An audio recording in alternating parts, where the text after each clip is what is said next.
welcome Reema to a Curious Yogi podcast. Thank you for having me. It's great to meet you.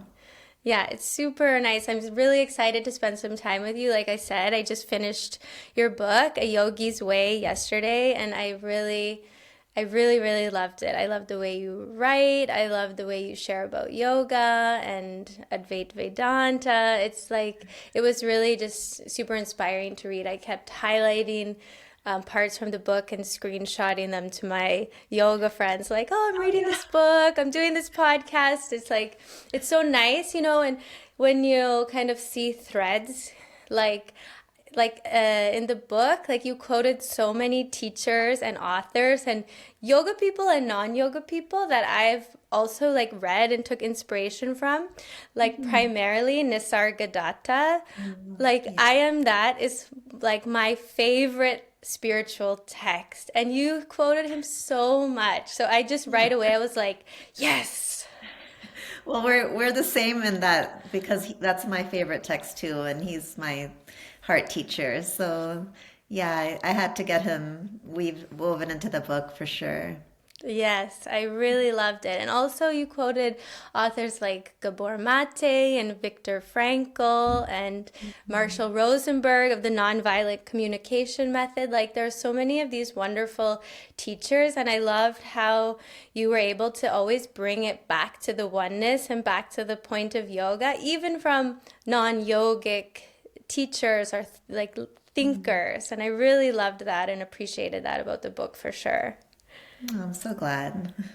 Yeah, and so definitely I'm going to right away like recommend the book and plug in the show notes where to get it. So just to give the listener some context, the book is built around, I guess, what you'll share about, but this 12-week course. So each chapter is a week, and you give these wonderful practices and reflections and prompts in each chapter, and it's such a beautiful guidebook for people, whether you are coming new to yoga or someone like me. I've been doing yoga so long, and just to get that re-inspiration for the daily practice, which I think is so important.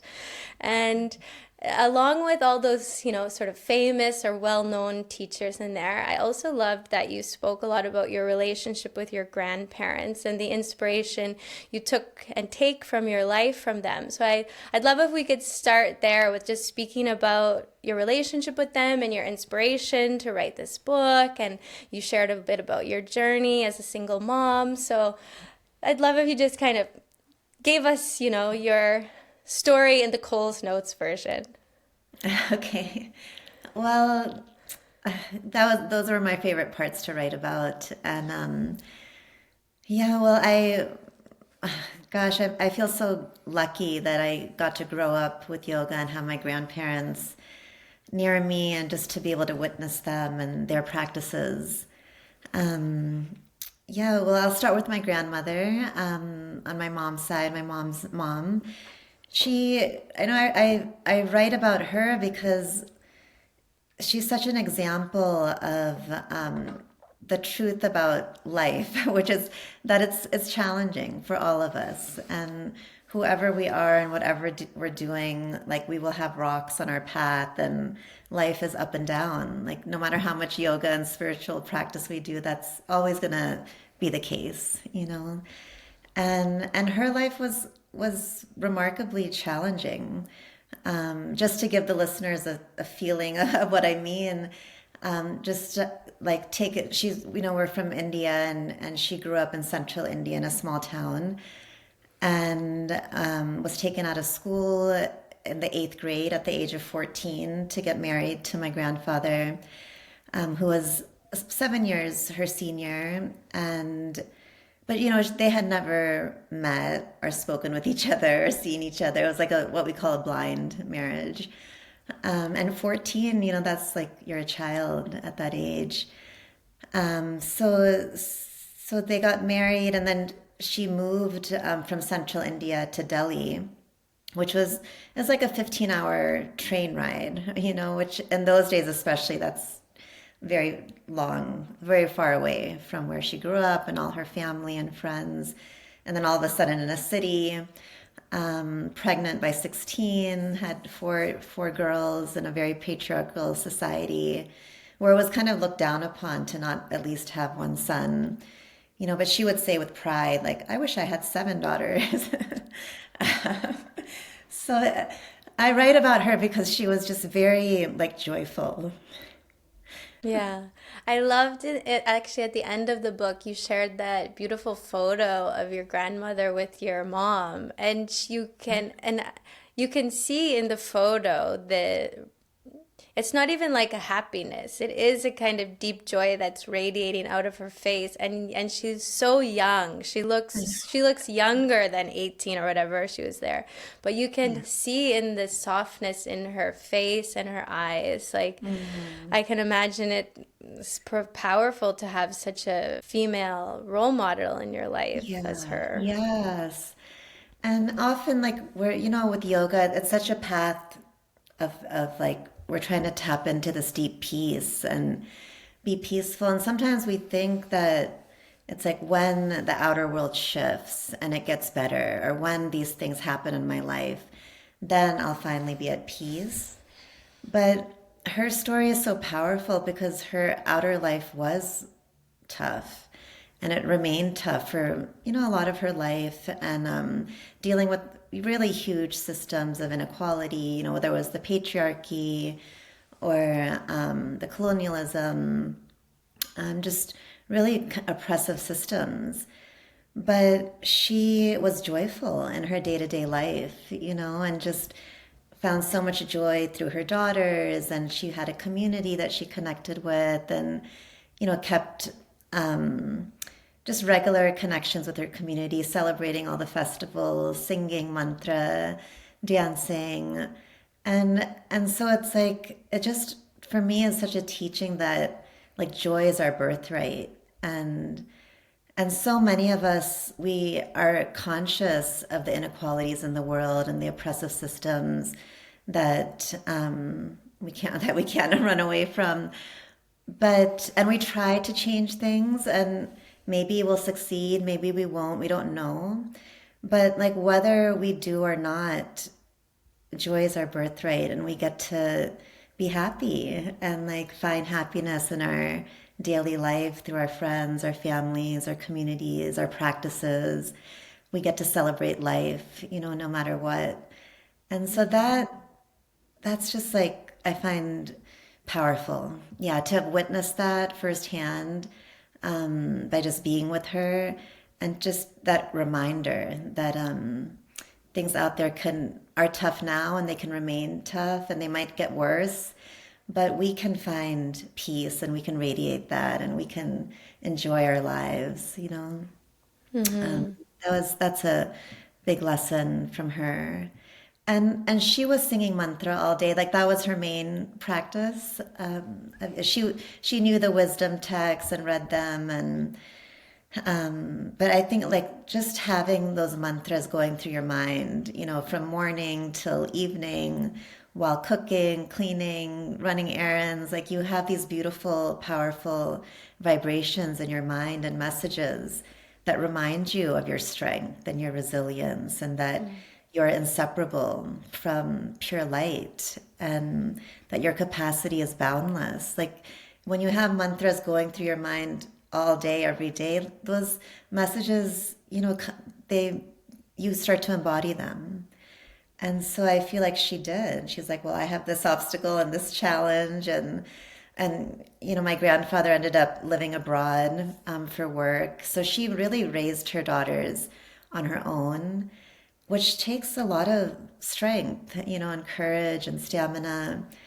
And so I feel like the vibrations of those mantras and the messages of them, of who we truly are, that we are really these beings of infinite capacity and infinite joy, and that we can tap into that Shakti, anytime and all the time. I feel like she really embodied that. Beautiful. Wow, it's really amazing to have that kind of spiritual role model in your life as well as female role model. And was it sort of that relationship with her that inspired you to go down this path of becoming a yoga practitioner? And, how did your spiritual path unfold? In a way, it did.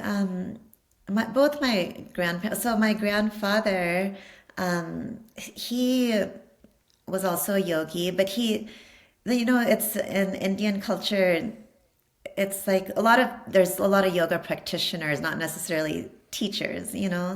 So, so I grew up with witnessing his practice, and he was never like a yoga teacher, but he was an orator, and he used to give talks on Vedic philosophy and on yoga history. And so, as a young child, I would hear those talks. And he wrote several books on yoga philosophy and Vedic wisdom and the roots of yoga. So I read those books as a child as well. And he actually worked for the United Nations. He worked for UNESCO and lived in several countries. And upon his retirement, he started to focus mostly on yoga and lived in an ashram and started to and built a community center and really dedicated his life to service. So I witnessed that, and I kind of followed his footsteps. Like I studied international affairs and worked for the United Nations in New York City. But I was there, that was like, I was working there, and a couple years later, 9/11 happened. And that really shifted things for me because it was exciting to live in New York. It was exciting to work for the UN. And, but in that moment, I realized that, you know, like we have to build peace within ourselves to really create a peaceful world. And even though I was in that realm of the United Nations and the World Bank, I just felt like there was like inner peace was really rare. And I felt, and me too, like I didn't have it within myself. So I saw it within myself. I saw it in the people around me. And I just got this really strong message that it's just there's no two ways around it. Like we have to cultivate like a really genuine inner peace before we try to create peace in the world, which was a hard lesson because I had like my bachelor's degree in international affairs and a master's degree and working at the UN. You know, I had put a lot of energy and effort in that field. And I don't know, just like a couple months after 9/11, I just decided like to quit my job. I left my apartment in New York. And at that point, New York had become my home. And and I left New York, and I just decided to fully turn to yoga. And those memories of my grandmother were in me, you know, that like I knew that peace is possible. Like there's chaos in the world and there's challenges in the world, but it is possible for us to cultivate inner peace. And let me focus on that and try to bring that to people. And from that seed, like we can start to create a more peaceful world.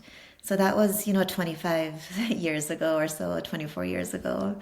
So I've been on the path since. Wow, beautiful. And I guess that many years of practice, as well as growing up with those yoga practices in your family, in your sort of presence as a young person, helped you to then create the foundations which you built your book on. So in the book you have, like I mentioned, these 12 chapters for 12 weeks, but you also have these 4 foundations. So I'd love if you would share what the foundations are and sort of give us a little bit of why, everybody that's listening really is a curious yogi and we all want inspiration for our practice. So I'd love to hear about those 4 foundations.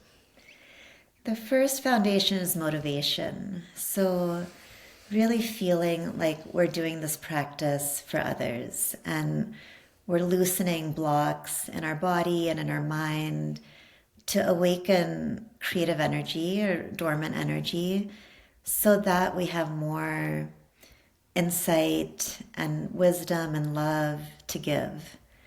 to really, and when we say it all the time in yoga, like we're doing this practice for the benefit of all.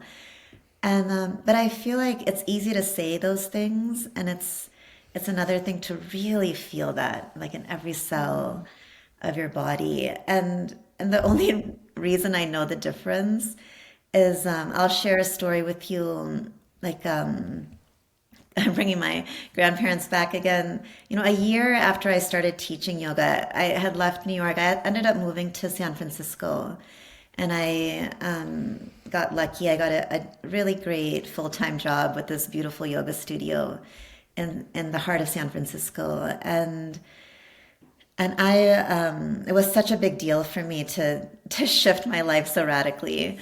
And a year after I started working at that yoga studio, I went to India to see my grandfather.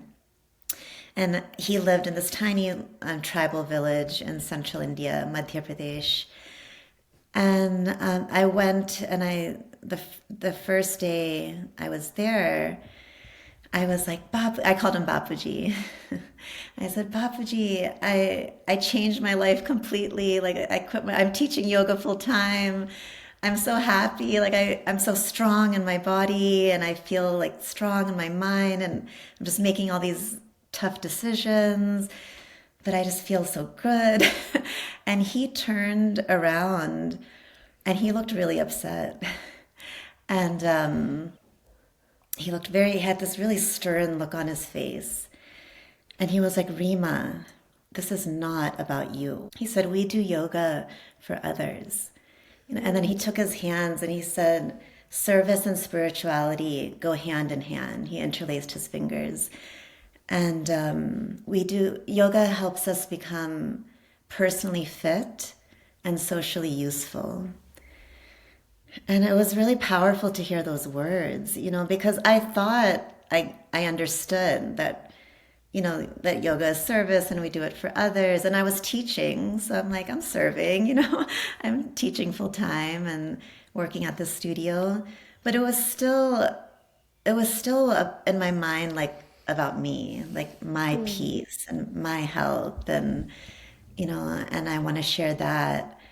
So there's just different levels of really feeling that motivation, that it's not actually like, it's like that peace of mind and health of body. They really are side effects of something bigger that's happening, that we're turning ourselves into these vessels to serve, and I thought I understood that, but I needed to hear that from my grandfather, that wow, like service and spirituality go together. And we're doing these practices, we're opening our knots and blocks so that we can be better servants, So that is the first foundation is motivation. And then the next one is stories, like the stories we tell ourselves about ourselves, because they really shape our lives. So a big part of the book, which you probably got to that section, is looking at the stories we tell ourselves about ourselves, and noticing what aspects of those stories are blocking us and limiting us, and how to recognize them and honor them, but then also release them. And then make space for deeper truths, that we can weave into our stories, that I am a being of infinite capacity and potential. And how can I create my story from that foundation, which are the deepest truths of yoga that we study. So stories is the second foundation. And then the third is choices, recognizing that we do have a choice in every moment of how to think and what to say, and how to act and what to choose. And sometimes we don't realize that we have such depth of choices in each moment. And I sometimes I feel like the powers to be in the outer world want to disempower us and want to make us feel like we don't have choices, and we're just stuck in these realities. but we're not. We can make different choices even in our thoughts, and that's a big part of the book too, is recognizing that we have choices in the ways we think, and we do have these habits of thinking that we can change, and it takes time and practice. But that's part of the practices in the book, is how to change harmful thought patterns and empower ourselves. So that's and then the fourth foundation is nourishment. Really embodying a holistic practice where there's movement, there's breath, there's community connection, there's mantra, and we're really nourishing ourselves on all levels.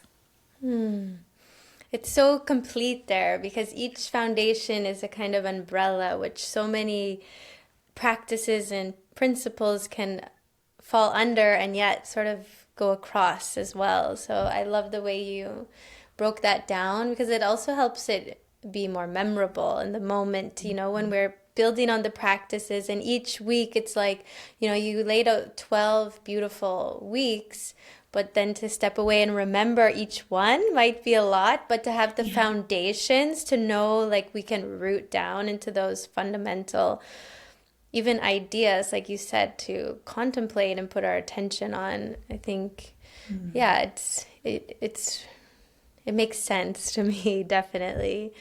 And I love that throughout the whole book, throughout all the foundations, all the weeks, which I already mentioned, is that you weave through the teachings of Advaita Vedanta, which so often you don't actually hear when you're speaking about yoga, but you so beautifully lay it out. That is the essence, sort of the underpinnings of yoga and the way that we know them. And many of the listeners who are subscribers, we have a monthly study group where we study Advaita Vedanta. So I'm so excited to share this book with the group. But I'm wondering if you can speak a little bit about yoga and Advaita Vedanta, because I think there can be some kind of confusion about how they are interrelated or one and the same, and how they are sort of different. Yeah, what I love about Advaita Vedanta, it's like really like the original teachings, and they're so ancient. It's like pre-religion. It's like pre-Buddhism, pre-Hinduism, pre-religion. Like those words are not even mentioned in Advaita Vedanta because it wasn't a concept. And so it's like these raw eternal truths, Sanatan Dharma, these eternal truths that are relevant today and that are inclusive. Like they're truths that are at the heart of all of our beings. And it's like they understood the mind so well, these original yogis, because that first teaching that I emphasize in the introduction is simply to not believe anything until you experience it yourself. And I feel like that's so in line with what's just the human mind. Like we all want proof, and these days it's science. Like everyone wants scientific evidence of what asana does and what pranayama does and what mantra and meditation do. And it's nice that now we have that, like science is supporting all of these practices and is blown away by the effects of all these practices. So it's nice to have that, but in a way it's the same mind that the original yogis were like, don't believe anything until you experience it yourself. But I kind of prefer, the Advaita Vedanta outlook, which is that the proof is in our own practice. Like practice these things and notice what you experience and then believe only what you experience within your own being.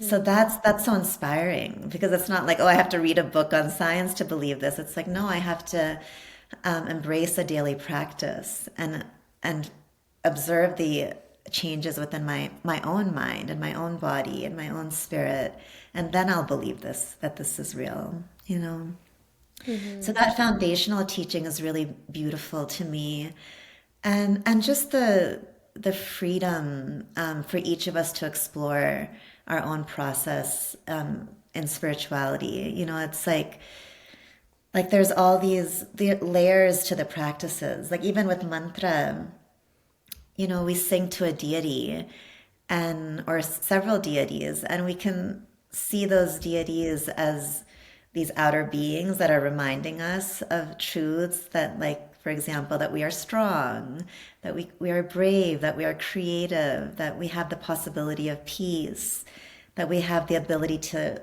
let go of things that no longer serve us. Like, we can see this as some deities out there that are reminding us of these truths, or we can see them as inseparable from ourselves, that all of these qualities live within ourselves. So it's like whether you believe in God or multiple gods, or that you are inseparable from these qualities. It's like you have the freedom to go through your process and have your experiences and come to your conclusions. So there's it's beautiful to me that the freedom within the path. And so, those original teachings, I feel like are often missing in the yoga world today, in like the mainstream yoga world especially. And sometimes we get caught up with words, like Hinduism and Buddhism, and it's interesting to me, and I mentioned in the book that Hinduism, that word came from British colonialism. Like people in India, we didn't have that word wasn't part of the vocabulary. We were just like people who practice sanatana dharma, which means eternal truth. And these eternal truths that are in the Vedic, Advaita Vedic texts, which are just, that we are light and we're inseparable from the light of the sun and from the peace that is in the depths of the ocean, and that we can awaken these qualities within ourselves. So I feel like those original raw teachings are so universal, and it just doesn't even matter what religion we are, and we can honor our religions and embrace them and practice them, and at the same time use our yoga practices to remember these eternal truths, like, who am I truly? I am the light of the sun, and I am that peace that exists in nature, and bring that into our lives, into our surroundings. Yeah, I love what you're saying. When you were speaking, I was thinking about, yeah, it's so interesting how, the mind wants to look towards science and these things that are proven. And yet in the yoga practices, like in the book, for example, you have the emphasis on the Surya Namaskar, on the sun salutations, but then you guide the practitioner to go deeper into the mantras, and then even farther into the mantras is connecting to that in ourselves, like salutations to the one who is a friend to all, knowing that the friend to all is my own self, and how that brings such a richness and a depth to the physical practices or the techniques. And I think that's so special because, like you said, it's not those subtle elements that connect us to that essential source are maybe like they're either missing, or they're kind of like not as rich as I feel for myself that they are when I have that personal practice, when that privacy of my own morning practice. Do you feel like with the book and your intention with the book, it was for people to, like you saying, explore and experiment within their own awareness, within the privacy of, say, one's personal morning sadhana or daily sadhana? Or do you see it also being available, say, in yoga spaces? Yeah, I feel like it definitely starts with our own practice, and that is my wish, that yogis can practice in these ways and see how it is in their own being, and then eventually, bring it into our teachings.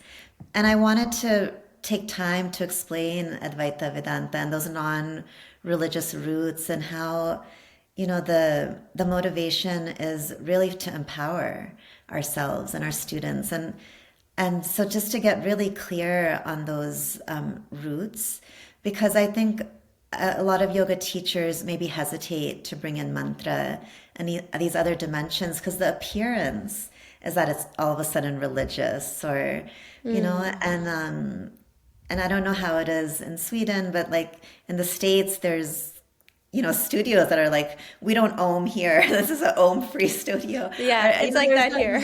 resistance because I think there's that misunderstanding that Mm, then it's all of a sudden this Hindu or Buddhist or religious thing. But it's actually not. It's like the mm, mantras are there to empower us and remind us of all these different aspects of our light and our potential. And that's just mm, human. It's mm, actually nothing to do with religion. So it is for the intention for our own practice, but also I I pray, that it does seep into yoga studios and the way yoga teachers present these teachings and practices, and mm, that it adds a deeper dimension mm. in the mainstream, Yeah, I just like have a question popped up when you were speaking. Like you as a South Asian and Indian American yoga teacher, like for those of us that are not from the culture and, like for me speaking as a yoga teacher, like I practice mantra at home and sometimes in the right spaces, but there's always that kind of fear of appropriating or sort of not getting things right, even though the intention is there. But I think there's so much sort of disingenuine spiritual teachers and yoga people, celebrities out there. It can be sort of a nervous space to step into, even if the like intention and the purity of heart is there.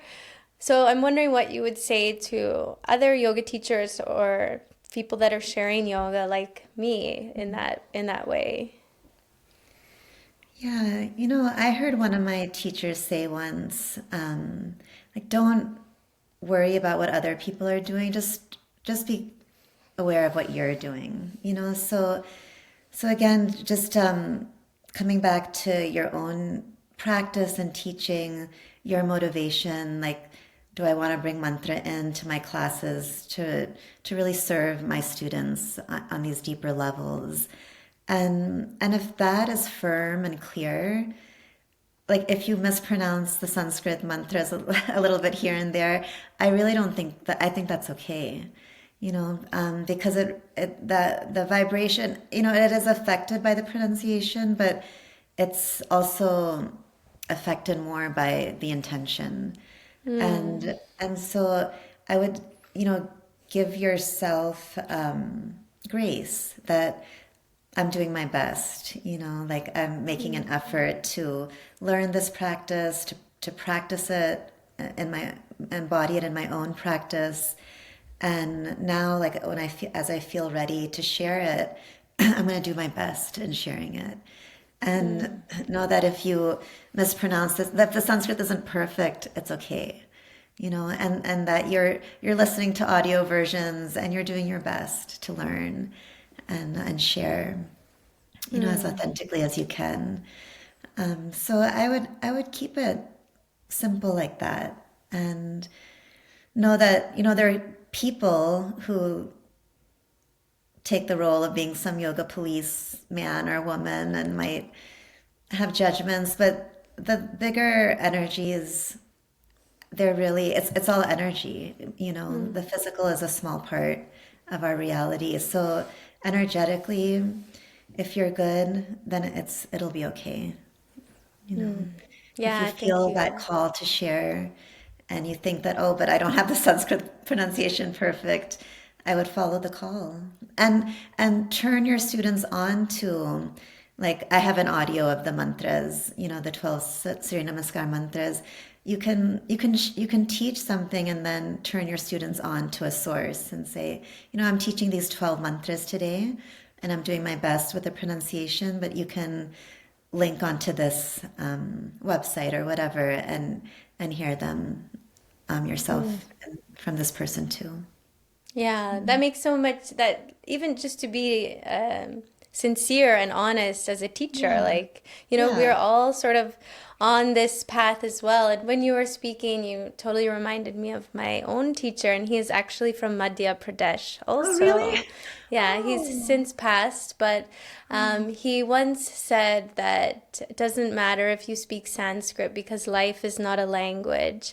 And I also loved what you said about it being a vibration, and that when the vibration is coming from the source and we're connected to that source, then the purity comes through, and hopefully with practice and good intention, the pronunciation comes through also. And Yes. and I think it's an important point because I know many of the listeners will take value from that in terms of direction and how to move into these practices that are so profound and so deep, but also and simple, but not easy, so that that we can begin to take them internally as well. So Yeah. I really love that. So thank you. And I also really wanted to ask you about something that you introduced early on in the book as well, which you called all day yoga. And I think this is so brilliant. And I would love if you would share. Basically, we're going to share all about the book, but they still will have to get it because I have Sure. so many questions because there's so many good points. So tell us about all day yoga. Sure. So that's early on in the book. I think it's week 2 or chapter 2. And it's kind of coming to the very basics of just deep breathing through the nose, diaphragmatic, but not just when you're on your mat or on your cushion, like all day breathing that way. So all day there's this thread of awareness on your breath, and that it's slow, it's through the nose, and it's diaphragmatic breathing. So you're not breathing up in the chest, which is if you have that habit at all, it's good to break free of that, because when we breathe high up in the chest, if through the day we get agitated, like there's something happens and some anger or jealousy or anxiety arises, breathing up in the chest is going to make it worse. But if you're in the habit of breathing into the belly, doing diaphragmatic breathing throughout the day, then you have this foundation of a relaxed state. And so if something happens in the day and there's all of a sudden this moment of jealousy or anger or sorrow, then you can manage it better because you're doing that. When we breathe into the belly, it sends the body a message to relax. But if you have that going on throughout the day, then your body is just in that state. And, a big part of the practice, which I explain in the book, is shifting from the lower mind to the higher mind. And so the lower mind is the part of the mind that's reactive and impulsive and kind of just works on autopilot. And the higher mind is the one that can pause and look at the bigger picture and respond from a deeper awareness.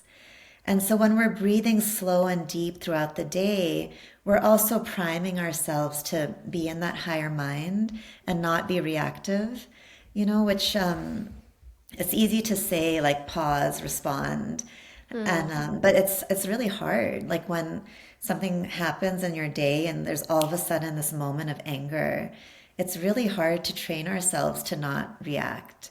And then we react and then we regret it, and we can cause a lot of damage for ourselves or somebody else.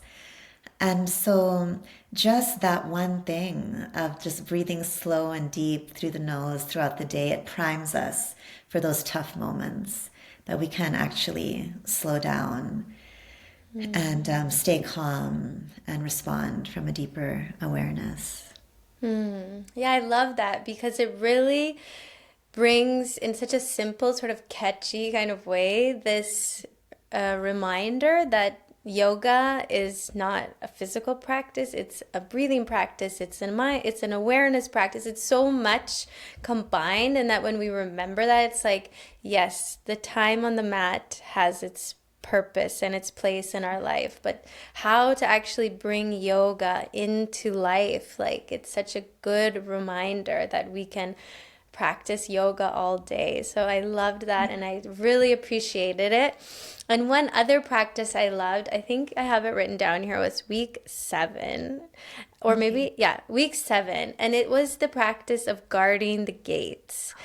Yeah. Yes. So, and I actually, it's only been a few days, but I wrote it down, and I'm like, okay, like this makes, again, it's such a clear remind. Like, I have a brain that kind of one thing goes in, one goes out the other, but it's like guarding the gates. Like, I just love even the language you used on that. Oh. Yes, so important, especially today as we have like access to all information, everything that's going on every minute all over the world. The guard your gates practice, it recognizes how affected we are by what we let in into our mind, into our body through our gates. So our gates are our ears, our mouth, our eyes, our sense of touch, our reproductive organs. So just like recognizing that what we read, what we listen to, what we eat has a profound effect on how on our whole being, and on our energy, and what we can give back to the world. So so the guard your gates practice is like becoming aware of what am I letting in, and how is that affecting my energy, and considering, maybe I should guard my gates from this particular news media or website or Mm. social media personality, because is it actually serving me, or is it just draining my energy? And it's such a important awareness practice, and it again shows us how much control we do have, and how much power we do have to decide, like, I'm going to let this in, and I'm not going to let these things in. And so you're really taking agency. Mm-hmm. And I think it's also, again, such a reminder of what yoga is as well, taking agency, taking action for oneself, one's environment. Like it's not just all passive or, it's like actually, no, we do what's best for in a life supporting way for ourselves, for our environment, for safeguarding that space. I think it is a beautiful reminder that that is also yoga, that taking that action. Yes. And as you read, the all the teachings in the book, all the practices culminate in the sequence, this hour, 70-minute sequence at the end of the book. And I call it Heal Yourself Now. The sequence, because it's like all these teachings of yoga and also Ayurveda, through awareness, we're learning to become our own healers and our own teachers. And so as we do these awareness practices and really embody like a holistic yoga practice, that's we're becoming our own healers. And that's so Hmm. empowering, in itself. Yeah, I loved what you wrote. I didn't write it down, but it's one of the screenshots I told you that I sent to my friend where you so beautifully described. I think you said how yoga is the path for self-realization, something like that, and Ayurveda is the path for self-healing, and like how they are so intertwined and connected and separate but self like supporting one another. Can you just speak a little bit about the connection of Yes. yoga and Ayurveda?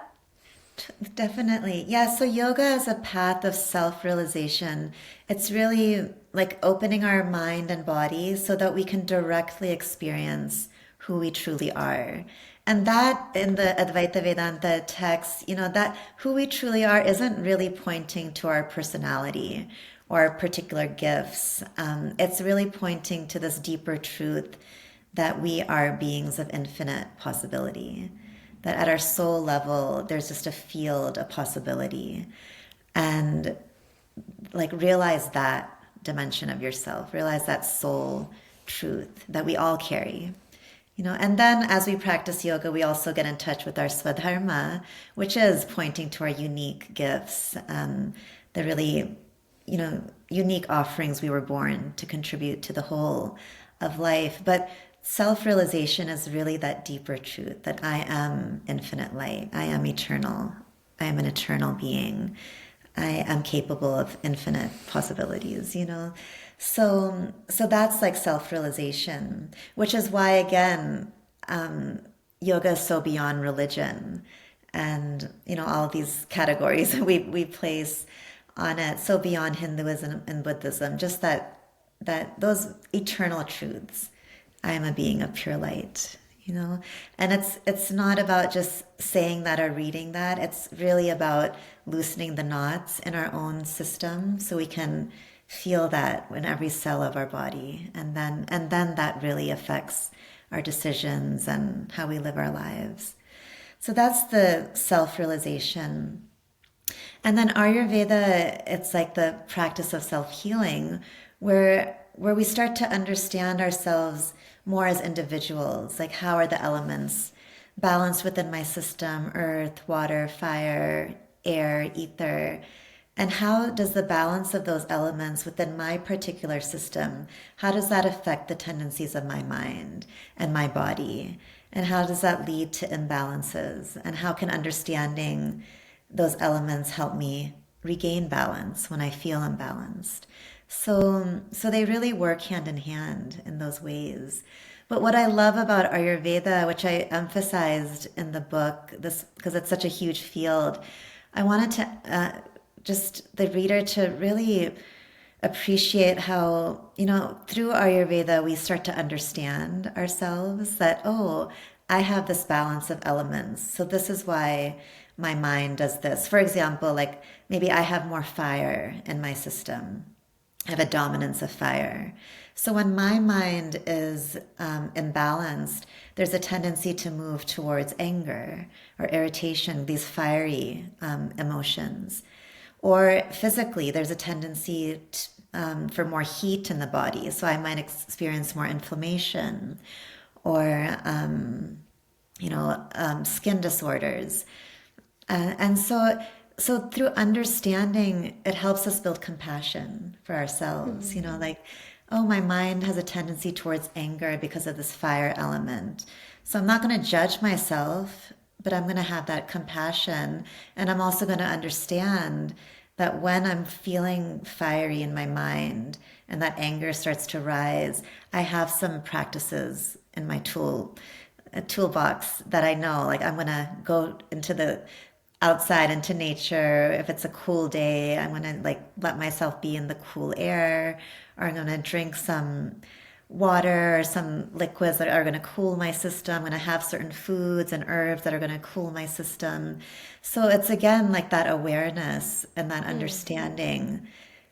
It leads to love instead of judgment. And that ultimately is what's healing. Like I have these techniques to do when I'm feeling fiery, but I also have that underlying love, that I'm not jumbling up my winds and creating knots because of all this judgment. And so it works on so many beautiful levels to, again, make ourselves our own healers through awareness. Beautiful. I love that.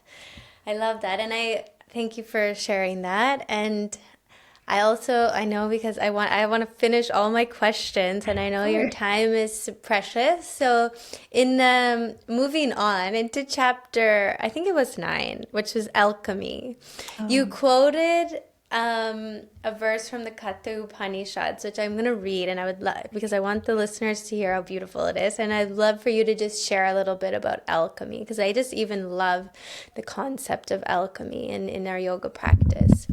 So this verse, it says, watch your thoughts, they become words. Watch your words, they become actions. Watch your actions, they become habits. Watch your habits, they become character.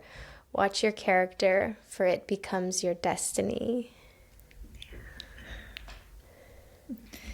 that's everything, right? Yeah, there's a lot of emphasis on the book, and especially that chapter to watch our thoughts, because that's like the beginning of that's shaping our destiny.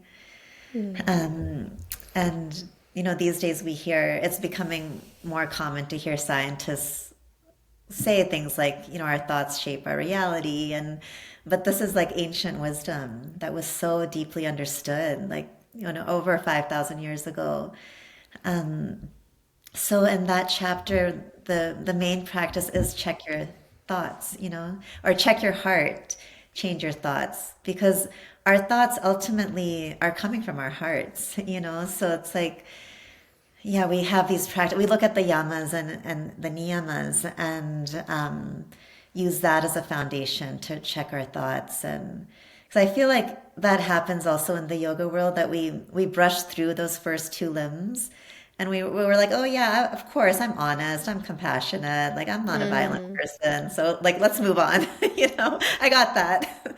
But this practice is a way to really look like, am I nonviolent in my thoughts? Like, am I harsh with myself and my thoughts, and or with others? Or am I really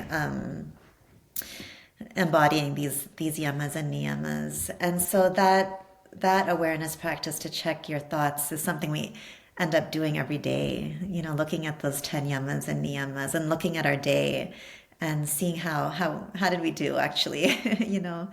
And then it's beautiful to have that foundation of consciousness, which is earlier in the book, which is a way of observing ourselves that is compassionate and welcoming.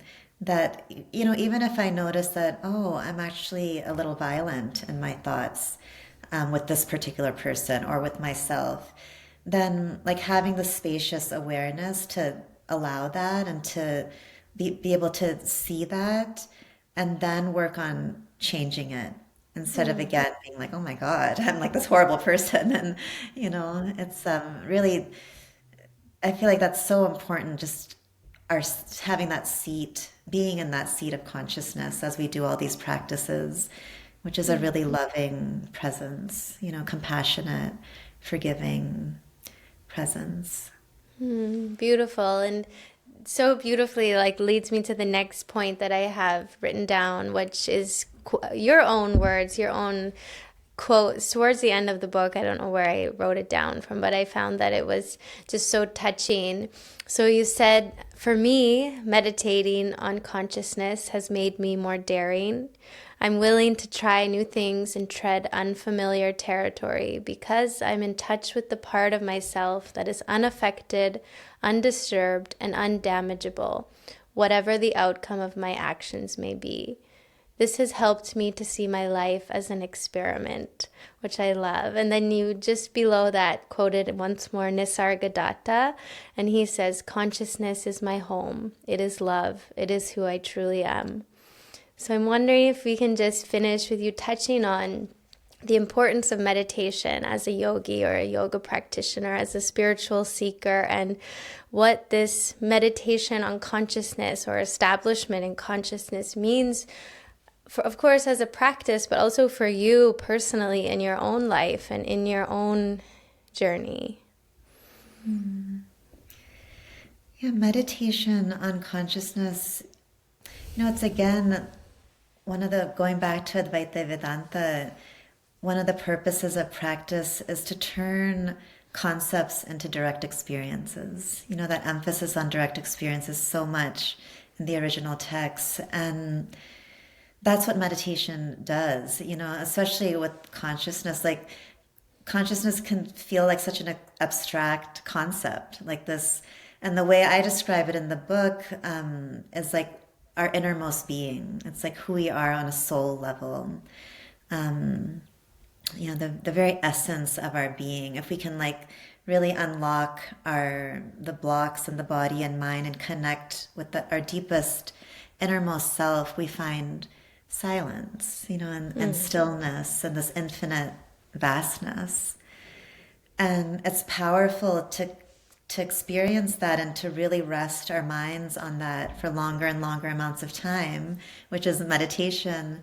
Because if we can rest on that spaciousness, that's when then we can really like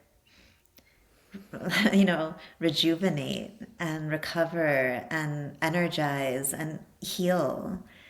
And if we can really rest there for significant amounts of time, then it's like those really dormant energies start to stir and to rise, and we come to know, who we truly are on that level of like an infinite being, but we also come to know like our unique gifts that we were born to contribute. And we have the energy and the clarity to actually give our gifts, So it's like to meditate on consciousness, there's so many layers of experience to be had. One is just that initial piece. But again, we're not in it just for our own peace, right? We want to go deeper and awaken the blocked energies within us so that we have more to serve, we have more to give. Um, and for me, what I'm coming to realize more and more, that consciousness, like love is almost a synonym for consciousness. Like it really is this dimension of unchanging love.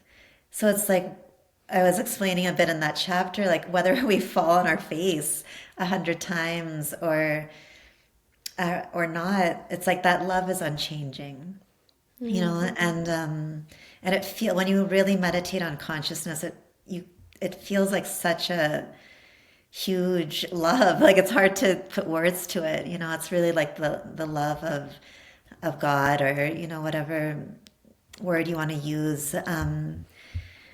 So to feel that is amazing, and that's why I feel like I can be more daring in my life. Because if I try something and I fail, it's not a big deal, because that love is unchanging, and that support, like we're still in the arms of the infinite, being embraced. Like whether we're having an easy day or we're having a terrible day, or whether we have a dream and we want to try it and we just really fall flat on our face for years, that's okay too, because the love is unchanging, and that presence, that expansive presence is unchanging. Like there's space for all of it. Our failure, our failures, I put in quotation marks, because they're not really failures, because if we're just trying if we just have that intention that I want to explore my potential, I'm going to try these things, and some things work, some things don't. It's like you're still expanding, into your potential and into knowing yourself. And so it's like we can navigate the ups and downs of life, like just being anchored in that field of consciousness and love, and knowing that there's space for all of it. So that's just, we can cruise through life even when it's really, really hard. There's, if we have that foundation, that's when we become like a peaceful being, because it's like we're not so shaken by the everyday ups and downs, which will always be happening. So I feel like meditating on consciousness has given me that peace, and that freedom to try things and fail and try again, and it's all okay. I love that. I would definitely agree from my side as well. And I love that consciousness is love. And I think that's a beautiful end point. And I've loved this conversation so much, Reema. It's been so nice to meet you and just hear your beautiful expression. And I love to finish just with 3 quick questions. They're kind of one sentence questions. So the first one is, if you can leave the listeners with like a great Mahavakya or a great quote, one that comes to your sadhana again and again. Sure. This one, it's found in the Upanishads. It's one of the themes that what your mind dwells on, you become.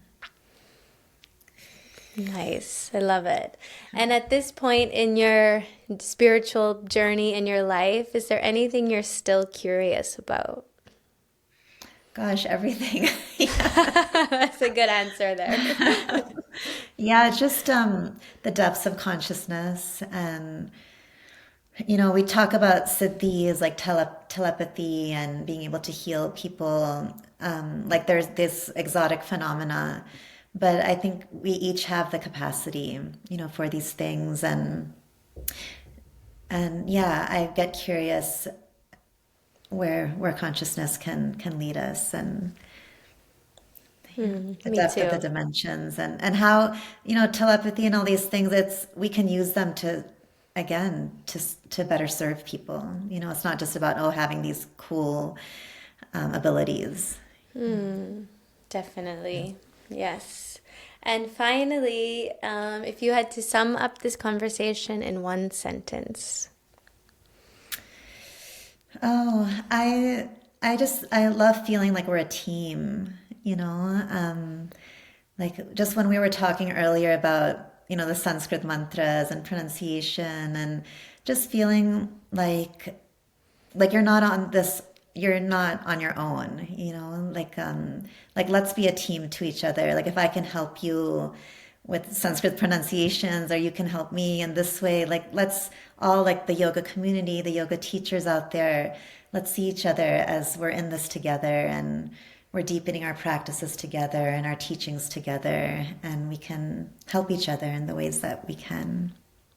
Beautiful. Yes, I definitely feel I've gained another yoga mitra, another friend on the path. So thank you so much for your time and the book, The Yogi's Way. I'll definitely put in the show notes where listeners can buy the book. And then I know you have a course coming up, you said in September. So I'll get all that information from you and share it with the community. But thank you so, so much. Like, definitely, I can't recommend the book enough. And it's been so nice to hear you and just spend time with you. So thank you so much, Reema. Oh, thank you. Yeah, for those who end up getting the book, like Bobby mentioned, it's a 12-week course and there's a lot of practices. So what I'm offering in September is an online course that we go through the book and the practices together. So if you're called to, maybe we'll meet then. Perfect. I love it. Yeah, we'll get all that information. So thank you again. And yeah, it's just been a total joy. So thank you. For me too. Thank you so much, Bobby. Thanks for listening to this episode. If you enjoyed what you heard, please consider supporting the show at patreon.com/acuriousyogi podcast. And please leave a review. It really helps the show reach more people. Let's stay curious, connected, and keep walking the path together. In total delight, this is Bobby signing off until next time.